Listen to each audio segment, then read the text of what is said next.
It's Weather on the Ones time right here on Spectrum News. I'm meteorologist Robert Suhr. Happy Labor Day, everybody. It is September, so let's start things off with a look back at August. All sorts of wild weather. We were as hot as 99 degrees several days in Bowling Green, but as chilly as 51. That is almost unheard of in August. Not a lot of precipitation, about 1.25 inches here in Bowling Green, making it the 13th driest August on record. We were over 2.5 inches below average for our precipitation. Looking ahead to September, same thing. We can see wild stretches of weather. It's been as hot as 105, but as chilly as below the freezing mark, like in 1888. Very wet in 1979 in September, 11 3/4 inches, and then just 4/100ths. That's it.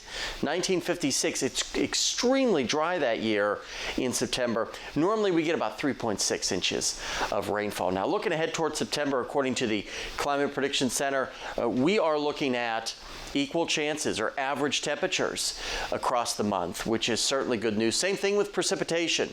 Looks like an average September overall in terms of our precipitation outlook.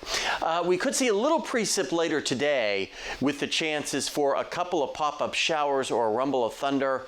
I would not cancel any of your Labor Day plans, but you'll be able to see some of that activity bubbling up just a little bit here as we go through the afternoon and into the evening. Again, most of us will stay dry, and I think the majority of the activity will stay south into portions of Tennessee, but a couple of cells could sneak up. Better chance for showers and storms will get in here on Tuesday and Wednesday and Thursday. Unfortunately, you'll see that with the extended forecast in just a second. Mid-80s today with that about 20% chance of some showers. Still, for most of us, right around where we should be for this time of the year, in the mid to upper 80s. So pretty typical early September day.